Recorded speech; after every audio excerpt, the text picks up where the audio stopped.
বুধবার বিকেলে রাজধানীর গুলশানে ইউরোপীয় ইউনিয়ন দূতাবাসে বাংলাদেশে সফররত ইউরোপীয় পার্লামেন্টের মানবাধিকার বিষয়ক উপকমিটির প্রতিনিধি দলের সঙ্গে বৈঠক করে বিএনপির ৬ সদস্যের প্রতিনিধি দল।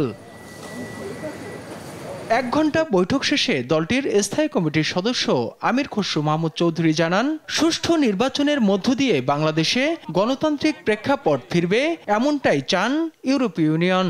বাংলাদেশ নির্বাচনের দিকে যাচ্ছে ফেব্রুয়ারির প্রথমার্ধে, এবং এটা আমরা বাংলাদেশ এই যে নির্বাচনের দিকে, দেশ গণতন্ত্রের দিকে, ট্রানজিশনের দিকে যে যাচ্ছে, এটা ওরা সন্তুষ্ট।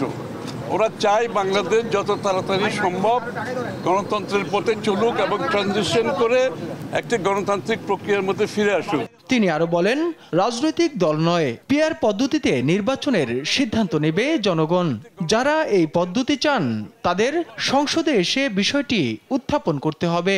পিআরের বিষয়টা সবচেয়ে বড় কথা হচ্ছে, এটা তো আমরা কোনো রাজনৈতিক দলকে বাংলাদেশের মানুষের সিদ্ধান্ত নিতে বলে নাই, সুতরাং এটা আলোচনার বিষয় না।